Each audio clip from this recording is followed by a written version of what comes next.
পৃথিবীর কোনো বিশ্ববিদ্যালয়, পৃথিবীর কোনো পরীক্ষা কেন্দ্রে একদিন আগে কিংবা 10 দিন আগে আপনাকে কোনো প্রশ্নপত্র ফাঁস করে দেওয়া হবে না। কোনো প্রতিষ্ঠান আপনাকে আগের দিন বা আগ মুহূর্ত পর্যন্ত কোনো প্রশ্নপত্র ফাঁস দেবে না, কারণ সেটা সিক্রেট ব্যাপার।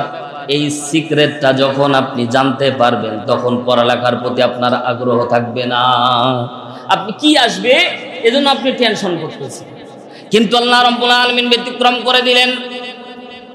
আল্লাহ রাব্বুল আলামিন বান্দাদেরকে ডাক দিয়ে বলে, বান্দারা আমি আল্লাহ রাব্বুল আলামিন প্রশ্ন তোমাদেরকে আগেই জানায় দিলাম, আবার উত্তরও আমি আল্লাহ তাআলা তোমাদেরকে দান করে দিলাম। কেন? যাতে করে পরকালে তোমরা আফসোস না করো। এই যে ফজরের নামাজে আসলাম, এটা একটা পরীক্ষা। ঘুমের মধ্যে ছিলাম, ঘুমটা অনেক দামি। ফজরের সময় যে ঘুমটা, এই ঘুমের মতো দামি ঘুম আর নাই, মাইনাস করতে পারলাম না। আল্লাহ রাব্বুল আলামিন অল্প হায়াত আপনাকে আমাকে দান করেছে। এই দুনিয়া ত্যাগ করে চলে যাওয়া লাগবে। এই দুনিয়া আপনার আমার কারো থাকার জায়গা না। অল্প হায়াতের জিন্দেগি আল্লাহ রাব্বুল আলামিন দান করেছে। অল্প হায়াতের জিন্দেগি কাটিয়ে আল্লাহ পরকালীন একটা সুদীর্ঘ একটা পথ আপনার জন্য রেখে দিয়েছে। অল্প হায়াতের জিন্দেগিতে শুধুমাত্র অল্প একটু কষ্ট করে কবর পর্যন্ত যেতে দেরি হবে। আল্লাহ রাব্বুল আলামিন যদি ভালো আমল করে যান, আল্লাহ তাআলা জান্নাত দিতে আপনার জন্য দেরি করবে না। মুসনাদে আহমদ 1852 নম্বর হাদিস। প্রত্যেকটা কথার পিছনে রেফারেন্স পাবেন, দলিল নিয়ে যান। আল্লাহ রাব্বুল আলামিনের পয়গম্বর ডাক দিয়ে বলছেন, দুনিয়ার মানুষ, আল্লাহ তাআলা যেন আসমান থেকে বান্দাদেরকে হাত বুলায়া বুলায়া ডাকতেছেন, এ বান্দা তুমি যদি ইমানদার হয়ে মরতে পারো, আমি আল্লাহ রাব্বুল আলামিন পুরা কবরটাকে তোমার জান্নাতের বাগান বানায় দিব। কবরটা তোমার রাখতে দেরি হবে, জান্নাতের বাগান হতে দেরি হবে। সুবহানাল্লাহ বললেন না?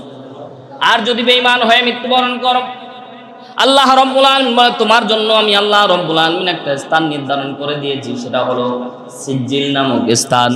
এই জায়গাটা হচ্ছে জাহান্নামের একটা টুকরাকে বলা হয় সিজ্জিল।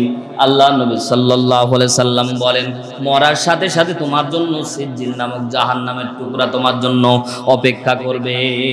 আল্লাহ রাব্বুল আলামিন বলেন, الذي خلق الموت والحياة ليبلوكم أيكم أحسن عملا وهو العزيز الغفور। জোরে বলেন আল্লাহু আকবার। আল্লাহ রাব্বুল আলামিন বলেন, আল্লাযী, তিনি সেই সত্তা যিনি। আল্লাযীর ফাইল হলো আল্লাহ। আল্লাহ তাআলা ডাক দিয়ে বলে, এ দুনিয়ার মানুষ শুনে নাও, আমি আল্লাহর পক্ষ থেকে তোমাদেরকে এলান করে দিচ্ছি, আমি সেই সত্তা তোমাদেরকে এলান করে দিচ্ছি, জানায় দিচ্ছি। আল্লাযী, তিনি যিনি তোমাদেরকে সৃষ্টি করেছে, খলাক, সৃষ্টি করেছে, খলাকল মাউতা, তোমাদেরকে আল্লাহ তাআলা আগে মৃত্যু দিয়েছে, তারপর ওয়াল হায়াতা, তারপর তোমাদেরকে হায়াত দিয়েছে। তাফসিরে কাবিরের ভিতরে বর্ণিত হয়েছে, তাফসিরে মারিফুলের ভিতরে বর্ণিত হয়েছে, আল্লাহ রাব্বুল আলামিন আগে মৃত্যুর কথা বললেন, তারপর হায়াত দিয়ে আল্লাহ রাব্বুল আলামিন আপনাকে আমাকে দুনিয়ার মধ্যে পাঠালেন। কারণটা কি? আল্লাহ তাআলা বুঝাতে চাইলেন, বান্দারা তোমাদের জন্য নির্ধারিত সময় আগেই ফিক্সড হয়ে গেছে। আগেই নির্ধারিত সময় তোমাদের জন্য বাইন্ডিং করে দেওয়া হয়েছে। আমল করলেও তোমার জন্য 100, না করলেও 100। আল্লাহ তাআলা দুইটা স্বাধীনতাই আল্লাহ তাআলা আমাদেরকে দিয়েছে, ঠিক না বেঠিক বলেন? আপনি ভালো কাজ করার যে স্বাধীনতা, খারাপ কাজ করার যে স্বাধীনতা, বলেন তো দুইটা আছে না নাই? আপনি চুরি করলে কি সাথে সাথে আপনার হাত বাঁকা হয়ে যায়? কথা কি বুঝতেছেন আমার? আপনি যদি এখন মিথ্যা কথা বলেন, আপনার মুখ বন্ধ হয়ে যায়। কেন? আল্লাহ তাআলা ওটা একটা ইন্তেজার, একটা সময় পর্যন্ত আল্লাহ বেঁধে দিয়েছে। এ বান্দা, তুমি চুরি করবা, তুমি দুনিয়ার মধ্যে লুটতারাজ করবা, দুনিয়ার মধ্যে তুমি অন্যায়ভাবে মানুষকে হত্যা করবা, দুনিয়ার মধ্যে অবৈধ মামলা দিবা, সব কিছু করতে পারবা, কিন্তু একটা জিনিস মাথায় রাখা লাগবে, আমি আল্লাহ তাআলা নির্ধারিত সময় তোমাদের জন্য যে বাইন্ডিং দিয়েছি, এটা ফুরিয়ে গেলে আমি আল্লাহ তোমার জন্য দুইটা স্থান নির্ধারণ করে দেব, হয় জান্নাত না হয়, কথা বলতে হবে, হয় জান্নাত না হয়। আল্লাহ রাব্বুল আলামিন বলে, বান্দারা আমি আল্লাহর পক্ষ থেকে তোমাদেরকে যে এলান করে দিয়েছি বান্দারা শুনে নাও, আমি আল্লাহ রব্বুল আলামিন তোমাদেরকে জানায় দিচ্ছি। এরকম ডিস্টার্ব করলে হবে না ভাই, একটা লেভেল করে রাখতে হবে। মধ্যখানেরটা ঠিক ছিল তো। সম্মানিত মুআজ্জাজ হাজিরিন, একটা লেভেল করে রাখে দেন ভাই। সম্মানিত ভাইয়ের আমার, লিল্লাহে তাকবীর। আল্লাহ তাআলা নির্ধারিত সময় আপনার আমার জন্য বাইন্ডিং, একটা নির্ধারিত একটা সময় আল্লাহ তাআলা আপনাকে দিয়েছে, আমাকেও দিয়েছে। তো সময় ফুরিয়ে গেলে আমরা পরকালীন জিন্দেগিতে চলে যাব। তো আল্লাহ তাআলা বিশ্বনবীকে বলছেন, হাবিব আপনাকে পরকালে যে দৃশ্য তৈরি হবে এটা আপনাকে আমি আল্লাহ তাআলা বুঝাচ্ছি। জোরে বলেন সুবহানাল্লাহ। তাফসিরে কাশফ আল্লামা জারুল্লাহ জাম্মাকশারী রাহমাতুল্লাহ আলাইহি তিনি তার তাফসির গ্রন্থের মধ্যে বলেন যে আল্লাহ তাআলা যে চিত্রটা বর্ণনা করতেছেন এটা একটা ডেমো চিত্রের মতো। কি চিত্র? ডেমো চিত্র। বুঝালে বুঝবেন। এই যে আমরা একটা মসজিদ তৈরি করেছি, মসজিদ তৈরি করার আগে আমাদেরকে ইঞ্জিনিয়ার একটা প্ল্যানিং দিয়েছে, ঠিক না? এখন 10 তলা 20 তলা বিল্ডিং তৈরি করেন, আগেই যদি ইঞ্জিনিয়ারের কাছে যান দেখবেন যে একটা ভিডিও, একটা গ্রাফিক্স ডিজাইনের একটা ভিডিও আপনাকে তৈরি করে দিবে। এইভাবে আপনি ঢুকতেছেন, এইভাবে বের হচ্ছেন, এই দরজা দিয়ে ঢুকতে হবে, এই দরজা দিয়ে বের হতে হবে, এই দরজায় আপনার ড্রয়িং রুম, এই দরজায় এই রুম, এই দরজায় ওই রুম, এইরকম একটা ভিডিও আপনাকে দেওয়া হচ্ছে। কথা জোরে বলেন ঠিক না বেঠিক? এটা যদি দুনিয়ার মানুষের পক্ষে সম্ভব হয়, অনেক ইমানদাররা এই জায়গা থেকে ইমান বিচ্যুতি গ্রহণ করে যে আল্লাহ তাআলা আগে কিয়ামতের চিত্র কিভাবে বর্ণনা করতেছে। দুনিয়ার মানুষ ওয়ামা উতিতুম মিনাল ইলমি ইল্লা কলিলা, সামান্যতম মানুষকে জ্ঞান দিয়ে যদি মানুষ যদি আগেই যদি আবিষ্কার করে ফেলতে পারে, আল্লাহ তাআলার মনে হয় শক্তিতে কম আছে। যারা কথা বললেন না সন্দেহ আছে মনে হয়, আল্লাহ তাআলার শক্তিতে কম আছে। আল্লাহ তাআলা আগেই বর্ণনা করতেছে। কেমন বর্ণনা করেন আল্লাহ? আল্লাহ রাব্বুল আলামিন বলেন, ইয়াউমা তারাল মুমিনিনা ওয়াল মুমিনাতি, হাবিব আপনি কিয়ামতের দিন দেখতে পাবেন। এটা সাউন্ড না ভাই। আল্লাহ রাব্বুল আলামিন বলেন, ইয়াউমা সেদিন তারাল মুমিনিনা ওয়াল মুমিনাতি, কিয়ামতের দিন হাবিব আপনি দেখতে পাবেন। আগে আপনাদেরকে বলে দিচ্ছি, 4টা দৃশ্য আল্লাহ তাআলা বর্ণনা করতেছেন। জোরে বলেন কয়টা? 4টি আয়াতে আল্লাহ তাআলা 4টি দৃশ্য বর্ণনা করবেন। 1 নাম্বার দৃশ্য খেয়াল করেন, আল্লাহ তাআলা বলছেন, হাবিব আপনি দেখতে পাবেন ইয়াউমা তারাল মুমিনিনা ওয়াল মুমিনাত, আপনি মুমিন নর এবং নারীদেরকে আপনি কিয়ামতের ময়দানে দেখবেন। ইয়াসআনুরুহুম বাইনা আইদিহিম ওয়া বিআইমানিহিম বুশরাকুমুল ইয়াউম। জোরে বলেন আল্লাহু আকবার। আল্লাহ তাআলা 1 নম্বরে ইমানদারদের চিত্র বর্ণনা করতেছেন। আল্লাহ রাব্বুল আলামিন বলেন, হাবিব আপনি দেখতে পাবেন কিয়ামতের ময়দানে মুমিন নর এবং নারী যারা মুমিন থাকবেন আল্লাহ তাদের ব্যাপারে বলতেছেন। কিয়ামতের ময়দানে ইয়াসআ তাদের থেকে দৌড়াবে। কি দৌড়াবে? নূরুহুম বাইনা আইদিহিম, তাদের থেকে দৌড়াবে আলো। কেমন আলো? আল্লাহ রাব্বুল আলামিন বর্ণনা করেন, এটা এমন একটা আলো কিয়ামতের ময়দানে পুরোটাই থাকবে অন্ধকার। ইমানদারদের ইয়াসআ, এটা এমন একটা আলো যে আলো নিজেই দৌড় দেয় এবং যার আলো তাকে নিয়ে জান্নাতের দিকে চলে যায়। এটা 1 নাম্বার দৃশ্য আল্লাহ তাআলা বর্ণনা করছেন। হাবিব আপনি দেখতে পাবেন মুমিন নর এবং নারী, ইয়াসআ নূরুহুম বাইনা আইদিহিম ওয়া বিআইমানিহিম, আমি আল্লাহ তাআলা কিয়ামতের ময়দানে ইমানদারদের থেকে একটা আলো বের করব। কোন কোন মুফাসসির নেকরাম বলে আলোটা হাত থেকে বের হবে, কোন কোন মুফাসসির নেকরাম বর্ণনা করে কপাল থেকে বের হবে, কোন কোন মুফাসসির নেকরাম বর্ণনা করে এটা বক্ষ থেকে বের হবে। তো যেখান থেকেই বের হোক একটা আলো বের হবে। আর এই আলোটা মুফাসসির নেকরাম বর্ণনা করেন যার ঈমান যত তার আলোটা তত উজ্জ্বল হবে। তার মানে এই যে দেখেন আজকে রাত্রে কষ্ট করে যারা তাহাজ্জুদ করেছেন তাদের ঈমানের কোয়ালিটি একরকম, ঠিক আছে না?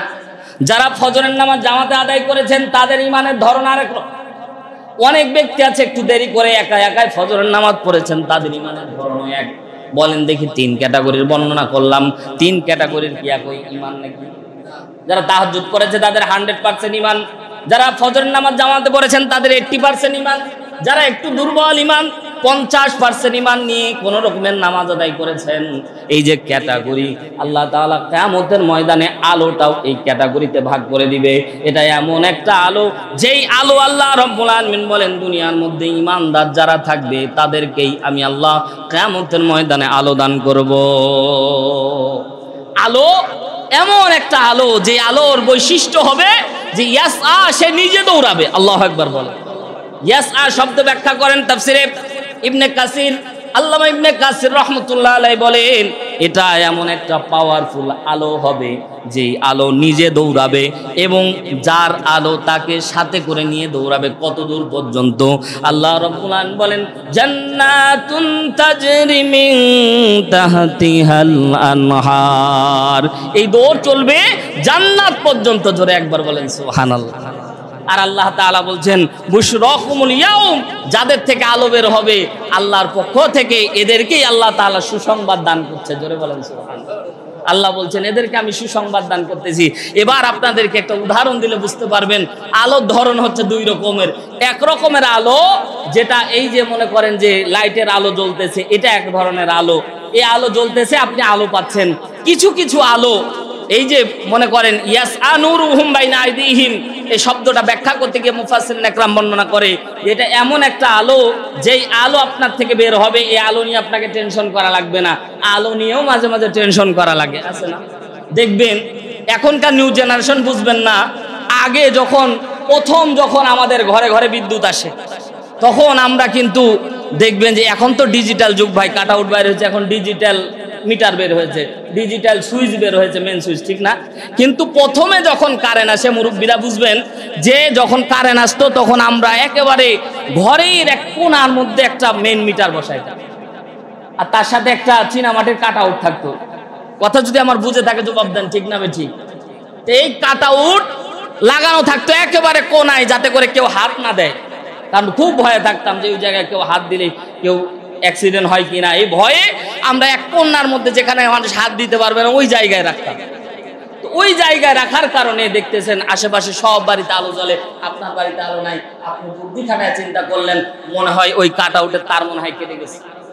সাথে সাথে আপনি দৌড় দিয়ে যায় সুন্দর করে সন্তানকে বললেন বেটা টর্চ লাইট ধর। টর্চ লাইট ধরা হলো, যেই ভাব সেই কাজ। দেখতেছে ঠিকই তো, কাট আউট থেকে তার কেটে গেছে। সুন্দর করে একটা প্লাস নিয়ে একটা তার নিয়ে আপনি লাগায় দিলেন। এবার যখন লাগাইতে গেছেন, ছেলে ধরেছে টর্চ লাইট, একটা আলো ধরেছে, আপনি কাট আউট লাগাতে গেছেন। এবার বলেন তো, যখন কাট আউট লাগাতে যাবেন, আপনার ছেলের হাতে যদি একটা মশা পড়ে আর হাতের মধ্যে যদি বাড়ি মারে, করে মশা পড়েছে, বাড়ি মেরেছে, আলোটা একটু নড়েছে, সাথে ওই বাবা একটু ভয় পেয়ে উঠে বলবে বাবা নড়ানড়ি করিস না, কারণ কাট আউটের জায়গায় হাত গেলে জীবন শেষ, ঠিক না? তোর এক কাট আউট লাগাতে গিয়ে আমার জীবন শেষ হবে। তো এটা হলো এক ধরনের আলো যেটা অন্যের হাতে থাকে কিন্তু নিজে বিপদে থাকা লাগে, ঠিক না? আরেক ধরনের আলো আপনারা খেয়াল করবেন যে ওটিতে যারা চোখের ডাক্তার কিংবা যারা কানের ডাক্তার, খেয়াল করে দেখবেন যে তাদের কপালে একটা আলো আছে, লাইট লাগানো আছে, ঠিক না? আপনারা বুঝে থাকলে জবাব দেন। এই যে আলো লাগানো আছে, সুইচ দিলে উনি যেখানে তাকাতে চাইবেন সেখানে আলোটাই পড়বে। এটা এক ধরনের আলো, যে আলো কোনো টেনশন করা লাগে না, যেখানে তাকাতে চাই। তো বুশরাকুমুল ইয়াউম, আল্লাহ তাআলা বলবেন ইয়াসআ নূরুহুম বাইনা আইদিহিম ওয়া বিআইমানিহিম, আমি যে আলো আল্লাহর পক্ষ থেকে দান করব, এটা এমন একটা আলো যে আলো যার কাছে থাকবে তার কোনো টেনশন থাকবে না, এবং সে ওই আলোটা তাকে নিজ দায়িত্বে নিয়ে যাবে। আল্লাহ রাব্বুল আলামিন বলেন হাবিব আপনি দেখতে পাবেন আমি আল্লাহ রাব্বুল আলামিন যখন ঈমানদার নর নারীদেরকে আমি আল্লাহর পক্ষ থেকে যখন আলো দান করব, এই অবস্থা যখন তৈরি হবে, সাথে সাথে আল্লাহ তাআলা বলেন বুশরাকুমুল ইয়াউম, আজকে তোমরা সুসংবাদ গ্রহণ করো। কোন সুসংবাদ? জান্নাতুন তাজরি মিন তাহতিহাল আনহার খালিদিনা ফিহা। জোরে বলেন আল্লাহু আকবার। আল্লাহ রাব্বুল আলামিন বলেন জান্নাতুন তাজরি মিন তাহতিহাল আনহার, এমন এক জান্নাতের সুসংবাদ তোমরা গ্রহণ করো যার তলদেশ দিয়ে নহর প্রবাহিত। জোরে একবার বলেন সুবহানাল্লাহ। ঈমানদারদেরকে আল্লাহ কত সম্মান দান করছে। দুনিয়ার মধ্যে হয়তো ঈমানদারদের সম্মান ছিল না, দুনিয়ার মধ্যে মানুষ বেঈমানেরা হয়তো ঈমানদারকে কটাক্ষ করেছে, দুনিয়ার মধ্যে হয়তো সম্পদ ছিল না, কিন্তু আল্লাহ রাব্বুল আলামিন বলেন ঈমানদার নর এবং নারীদেরকে আমি আল্লাহ রাব্বুল আলামিন সর্বোচ্চ সম্মানে ভূষিত করব। এবং আল্লাহ রাব্বুল আলামিন সম্মানটাকে কিভাবে সম্ভাষণ করছে আল্লাহ রাব্বুল আলামিন বলেন যালিকা হুয়াল ফাউজুল আযীম। জোরে বলেন আল্লাহু আকবার, সবাই বলেন আল্লাহু আকবার। আল্লাহ রাব্বুল আলামিন বলেন যালিকা হুয়াল ফাউজুল আযীম, এটাই হচ্ছে চূড়ান্ত মহা সাফল্য, এর উপরে কোনো সাফল্য থাকতে পারে না। যারা জান্নাতি হবে, যাদেরকে আল্লাহ তাআলা নূর দান করবে, এদের সাফল্যটাই হচ্ছে বড় সাফল্য। এলাকার ভিতরে আপনার অনেক টাকা আছে, সম্পদ আছে, আপনার সভাপতি বানানো হয়, সেক্রেটারি বানানো হয়, ক্যাশিয়ার বানানো হয়, দামি দামি জায়গায় আপনাকে সম্মান দিয়ে রাখানো হয়। এই সম্মান চিরস্থায়ী? কথা বলেন, এই সম্মান চিরস্থায়ী? আপনার সম্পদ আছে, আপনি দাম নিচ্ছেন দুনিয়ার মধ্যে, কিন্তু আল্লাহ বলছে যালিকা হুয়াল ফাউজুল আযীম, এটা মহা সাফল্য না, মরা পর্যন্ত আপনার ওই সাফল্য। ঠিক না ঠিক বলেন? বিসিএস ক্যাডার আছে এলাকার মধ্যে, অনেক দাম, এলাকার মধ্যে 10-12টা বিসিএস ক্যাডার আছে, তার মানে বিশাল দাম। কতটুক দাম? কতক্ষণ পর্যন্ত? বলে নিঃশ্বাস আপ ডাউন করবে যতক্ষণ, ওই বিসিএস ক্যাডারের দাম ততক্ষণ। নিঃশ্বাস আপ ডাউন বন্ধ, ওই বিসিএস ক্যাডার, হাজার বিসিএস ক্যাডার মূল্যেও 4 আনা পয়সার মূল্য আছে। জোরে বলেন আছে? সম্মানিত ভাইয়ের আমার, আল্লাহ রাব্বুল আলামিন বলেন ওটা মহা সাফল্য না, চূড়ান্ত সফলতা হবে আমি আল্লাহ রাব্বুল আলামিন কিয়ামতের ময়দানে যখন তোমাদেরকে যখন জান্নাতের সুসংবাদ দান করব, ওটাই হচ্ছে চূড়ান্ত সফলতা। জোরে বলেন সুবহানাল্লাহ। তাহলে 11 নম্বর আয়াত থেকে আমরা একটা দৃশ্য পেলাম, সেটা হচ্ছে ঈমানদার নর এবং নারীদের হাত থেকে আল্লাহ তাআলা এক ধরনের আলো বের করছেন, এই আলো জান্নাত পর্যন্ত তাদের নিয়ে যাচ্ছেন। এই দৃশ্য বুঝার আপনাদের কষ্ট আছে? চিত্র বুঝেছেন? সবাই বলতেছেন না ভাই, কথা কি বুঝতেছেন আপনারা পিছনের ভাইরা যারা আছেন? এই যে একটা চিত্র বললাম, এই চিত্র বুঝতে বাকি আছে কারো? না বুঝলে দ্বিতীয় চিত্রে যাবে। আল্লাহ রাব্বুল আলামিন 2 নাম্বার চিত্র বর্ণনা করতেছেন। আল্লাহ রাব্বুল আলামিন বলেন ইয়াউমা ইয়াকুলুল মুনাফিকুনা মুনাফিকাতি লিল্লাযিনা আমানুনজুরুনা নাকতাবিস মিন নূরিকুম। জোরে বলেন আল্লাহু আকবার। আল্লাহ তাআলা 2 নাম্বার চিত্র বর্ণনা করতেছেন। ইয়াউমা ইয়াকুলুল মুনাফিকুনা, কিয়ামতের ময়দানে মুনাফিক নর এবং মুনাফিক নারী। মুনাফিক তো এই মসজিদের মধ্যে নাই, আসতে বলেন। ওই আছে, বলতেও কষ্ট লাগতেছে নাকি? আছে আছে বলছে হুজুর আমি তো নিজেই মুনাফিক, এই জন্য বলতেছি।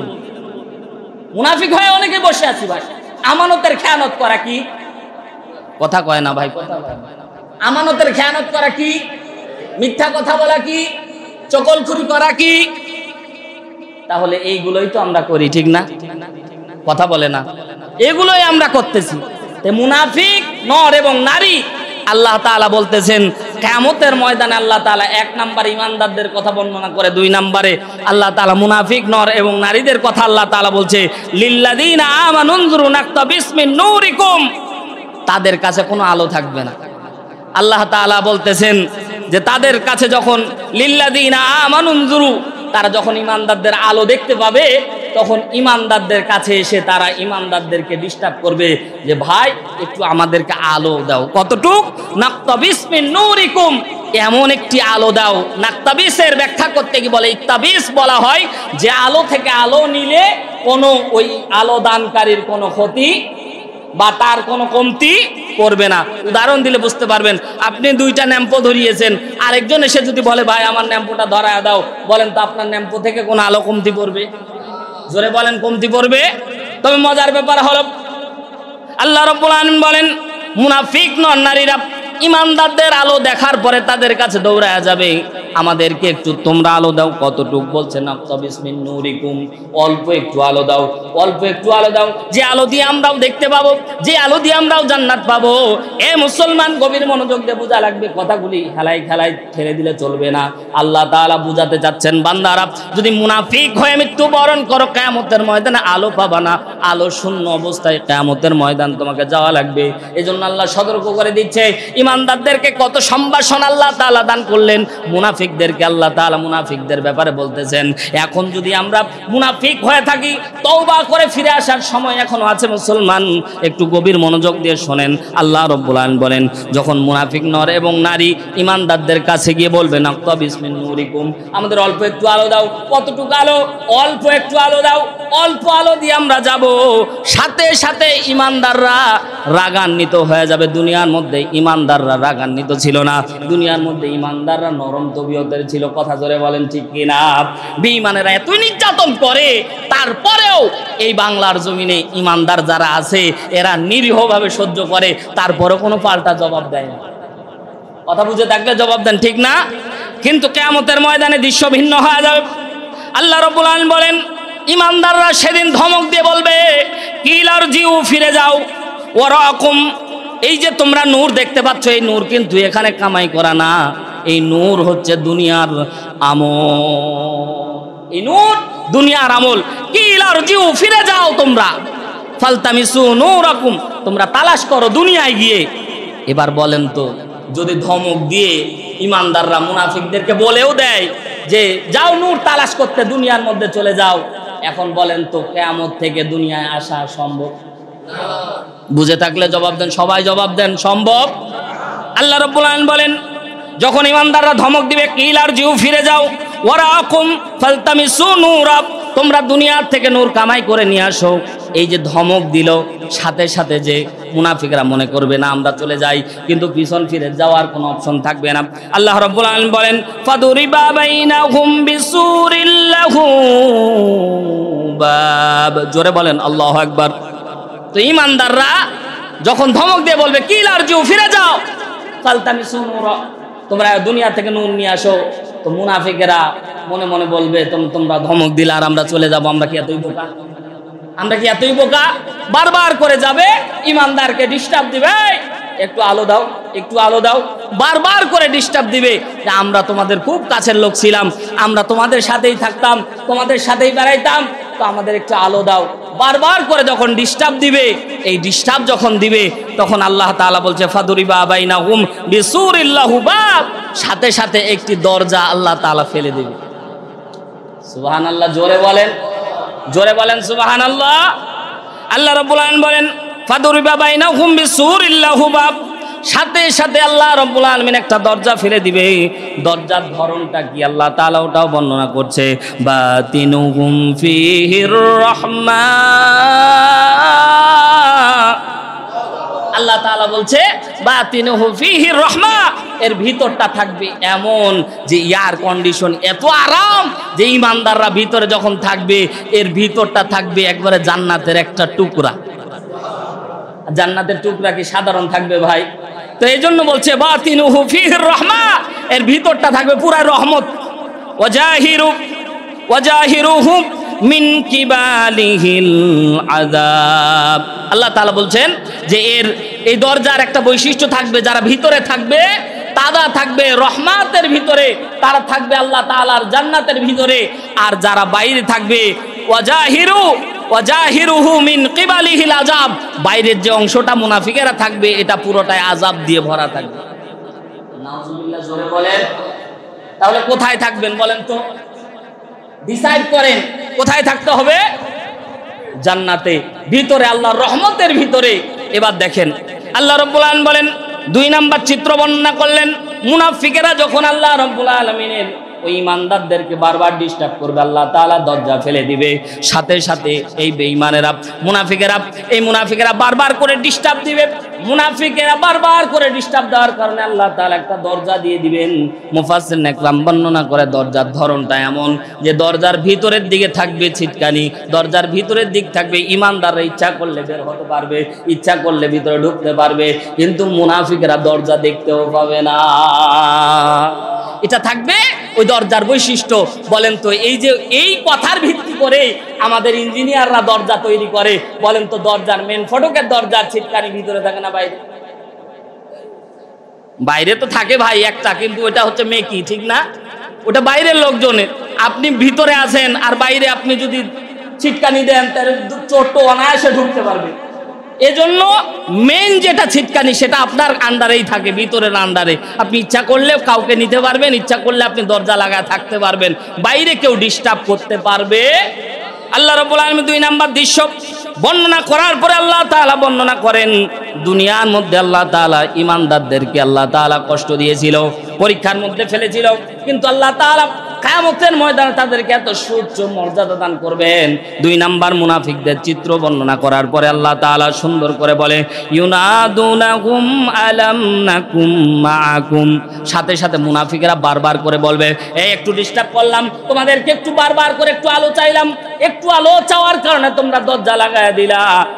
তোমাদের কাছে আমরা জিজ্ঞাসা করতে চাই, ইউনাদুনাকুম নাহুম, আমাদের কি তোমরা চিনো না, আমাদের কি তোমরা চিনো না? সাথে সাথে আল্লাহ রাব্বুল আলামিন বলেন, আলাম আকুন মাকুম। আল্লাহ তাআলা বর্ণনা করেন, সাথে সাথে মুনাফিকেরা চিৎকার দিয়ে বলবে, এ দরজা তো লাগায়া দিলা, এখন তো তোমাদের ধরা ছোঁয়ার বাইরে চলে গেলা, বলো তো একটা শব্দের প্রশ্নের উত্তর দিয়ে যাও, আমাদের কি তোমরা চিনো না? সাথে সাথে ইমানদাররা বলবে, কলু বালা। কি মনে করেছো চিনবো না? অবশ্যই চিনি, তোমরা ছিলা মুনাফিক, তোমরা আল্লাহর আইন এই বাংলার জমিনে কায়েমের জন্য তোমরা চেষ্টা করতে না। বারবার করে তোমাদেরকে বলেছিলাম, এই দুনিয়া যার জমিন যার, আইন চলবে। বারবার করে বলেছিলাম, তখন ধমকে সুরে বলবে, কি মনে করেছো? কলু বালা, অবশ্যই তোমাদেরকে চিনি, তোমরা ছিলা মুনাফিক, তোমরা পানি যেদিকে ছাতা নিয়ে দৌড়াতা সেদিকে। কথা বলেন না কেন? পানি যেদিকে ছাতা নিয়ে দৌড়াইতা, তোমরা যখন একটু কষ্ট অনুভব করেছিলা অমনি তোমরা দূর হয়ে গিয়েছিলা। এই আয়াতের ভিতরে আল্লাহ তাআলা চারটা দোষের কথা বর্ণনা করতেছে। ঈমানদাররা এবার মুনাফিকদেরকে 4টা দোষের কথা বর্ণনা করবেন। সময় কিন্তু অলরেডি শেষ, অনেকে ঘড়ির দিকে তাকাচ্ছেন ভাই, আমি দেখতেছি অনেকে ঘড়ির দিকে তাকাচ্ছেন। আর জুমার দিন ভাই টাইম লস করা যাবে না, এজন্য ধারাবাহিকভাবে কথা শুনতে হবে, কথা বোঝার চেষ্টা করেন। এই 3 নাম্বার দৃশ্যে আল্লাহ তাআলা মুনাফিকদেরকে ঈমানদাররা বলবে, তোমাদের 4টা দোষের কারণে আজকে তোমরা আলো পাও নাই। এই 4টা দোষের 1 নাম্বার দোষ হচ্ছে যে আল্লাহর আইনের ব্যাপারে তোমরা সন্দেহ করেছিলে। 1 নাম্বার পয়েন্ট কি? এটা কোরআনের মধ্যে আয়াত দিয়ে বললে ভালো লাগতো, তো সংক্ষিপ্ত আকারে যেহেতু সময় শেষ হয়ে যাচ্ছে। 1 নম্বরে আল্লাহর আইনে আমরা সন্দেহ পোষণ করতাম। এই ব্যাপারে বলেন তো, এই জায়গায় যতগুলি মুসলমান আমরা বসে আছি, 100% পিওরিটি সহকারে 20% মুসলমান 100% আল্লাহর বিধানের উপর মাথা নত করি, বাকি 80% মানুষ মুনাফিকি করে চলবে। কথা জোরে বলেন, ঠিক না? যারা কথা বলবেন না মনে করবেন যে ওই গ্রুপে, ঠিক আছে না? সন্দেহ পোষণ করে। সন্দেহ কেমন? যে আল্লাহর এই যে আল্লাহ তাআলা বিধান দিল, কমপ্লিট কোড অফ লাইফ, এটা দিয়ে এক সময় শাসন হয়েছে না? কথা আসতে বলবেন না ভাই, তো ইমানের প্রশ্ন, এটা কোরআনের প্রশ্ন। এই কোরআন দিয়ে এক সময় শাসন হয়েছে না? সোনালী যুগ, ঠিক না? সোনালী যুগ। আল্লাহ তাআলা প্রত্যেকটা বিধান কমপ্লিট ভাবে আল্লাহ তাআলা দিয়েছে, কোনো অংশে আল্লাহ তাআলা কম করে নাই। কারণ আল্লাহ তাআলা যিনি আপনাকে সৃষ্টি করেছে, আলা আলাহুল খালকুল আমর, সৃষ্টি যার, আইন চলবে তার। কোন কালমাসের রাজনীতি দিয়ে, কোন ব্যক্তির রাজনীতি দিয়ে এই বাংলার ভূখণ্ডে 54 বছর এই বাংলার ভূখণ্ডে কোনো শান্তি কায়েম হয় নাই, আগামী 100 বছরেও হবে না, যতদিন পর্যন্ত কোরআন বাংলার জমিনে কায়েম না হবে। কথা বলে বলেন ঠিক কিনা? কিন্তু এই যে সন্দেহ পোষণ করতেছি, আল্লাহ তাআলা বলতেছেন, এই সন্দেহ করার কারণে, আল্লাহর বিধানের কাছে সন্দেহ করার কারণে আল্লাহ তাআলা কিয়ামতের ময়দানে 1 নাম্বার তোমাদের মুনাফিক বানিয়েছেন। 1 নাম্বার আলো না পাওয়ার কারণ হলে তোমরা আল্লাহর বিধানে সন্দেহ করতা। এভাবে ইনশাআল্লাহ কথা যদি হবে, সামনে যদি আসি কথা হবে ইনশাআল্লাহ। তবে এইখান থেকে সামারায় যতটুকু আলোচনা করলাম, 2টা দৃশ্য বর্ণনা করেছি। 1 নাম্বার, আল্লাহ তাআলা ঈমানদারদের জন্য সর্বোচ্চ আল্লাহ তাআলা জান্নাতের ঘোষণা দান করেছে, তাদেরকে আল্লাহ তাআলা নূর দান করেছে। 2 নাম্বার, মুনাফিক নর এবং নারী। এই জায়গায় আল্লাহ তাআলা শুধু মুনাফিকদেরকে উদ্দেশ্য করে বলে নাই, মুফাসসিরিন ইকরাম বর্ণনা করে ঈমানদার নর নারী বাদ দিয়ে যত মানুষ সবাই এর ভিতরে ইনক্লুড, এর ভিতরে সবাই ইনক্লুড হবে। কাফের, মুশরিক, বেদিন, নাসারা যা হবে সবাই আলোবিহীন থাকবে। শুধুমাত্র আলো যারা পাবে তারা কারা? জোরে বলেন তারা কারা? আমরা আলো চাই কি চাই না? আমরা আলো চাই কি চাই না? ভাই চাই শব্দটাই বলতে পারেন। আল্লাহর কাছে যে পাবেন, এই যে চাচ্ছেন, এটা রেকর্ড হচ্ছে তো, ঠিক না? এই যে চাচ্ছেন এটা রেকর্ড হচ্ছে তো, এই যে চাওয়াটাও যদি আল্লাহ কবুল করে নেয় তো কিয়ামতের ময়দানে দিতেও তো পারে ভাই আলো। কিয়ামতের ময়দানে যদি আলো পান তো আপনার সম্মান আরো বেড়ে যাবে। জান্নাতুন তাজরি মিন তাহতিহাল, আল্লাহ তাআলা আপনাকে সুসংবাদ দিতে দিতে জান্নাতে নিয়ে যাবে। আল্লাহ তাআলা আপনার জন্য কি ভিআইপি একটা গেস্ট হাউসের ব্যবস্থা করেছে। আর মুনাফিকেরা বারবার করে বলবে নাকতাবিস মিন নূরিকুম, আমাদের একটু আলো দাও, একটু আলো দাও। একটু আলো চাওয়ার কারণে, ডিস্টার্ব করার কারণে ইমানদারদের ডিস্টার্বটুকু আল্লাহ সহ্য করে না, তাদের জন্য আল্লাহ তাআলা রহমতের ব্যবস্থা করে দিয়েছে। জোরে বলেন সুবহানাল্লাহ। তাহলে এই 1 নাম্বার যে আল্লাহর বিধানে সন্দেহ পোষণ করা, 2 নম্বরে আল্লাহর কাছে আসতে অনেক দূরতা অবলম্বন করা। যেমন আজকে থেকে কালকে যখন ইমাম সাহেব বলেছিল এক মুসল্লিকে ভাই নামাজ পড়বেন না, তখন উনি আবার উল্টা প্রশ্ন করে, হুজুর আজকে কি বার? বলছে বৃহস্পতিবার, কালকে জুমা পড়বেন। ঠিক আছে না? এইরকম বলতাম, এই যে কি ব্যাপার আপনি দাঁড়িয়ে রাখেন নাই, হজটা করে নিই তারপর রাখবেন। এই যে দূরতা, এভাবে উদাহরণ দিলে অনেক ভালো লাগবে, বুঝতে সুবিধা হবে সম্মানিত হাজিরিন। এজন্য এই যে এই পয়েন্টগুলি আল্লাহ তাআলা বারবার করে আল্লাহ তাআলা কোরআনের মধ্যে দান করতেছে, যাতে আপনি কিয়ামতের ময়দানে আলো শূন্য না হন। আল্লাহ তাআলা আমাদেরকে কিয়ামতের ময়দানে আলো নিয়ে উঠার তৌফিক দান করুন। আমিন বলে না, যদি আল্লাহ কবুল করে নেয়, জোরে বলেন আমিন। তাহলে ইমানদার হয়ে না মুনাফিক হয়ে? ইমানদার হয়ে না মুনাফিক হয়ে? ইমানদার হওয়ার দরকার। এজন্য 100% পিওরিটি সহকারে ইমানদার হওয়ার যতগুলি গুণ অর্জন করতে হবে। যদি মুনাফিক হয়ে মৃত্যুবরণ করেন, কিয়ামতের ময়দানে আলো পাবেন না। এখন আপনার মুরগি আপনি জবাই করেন, আলোর দরকার হলে আপনি ইমানদার হন, আর না হয় মুনাফিক হয়ে থাকেন। এ ব্যাপারে আমার আর কোনো সেকেন্ড টাইম ওয়াজ নাই। আপনি যদি আলো চান, জান্নাতে যেতে চান, তাহলে ইমানদার হয়ে থাকা লাগবে।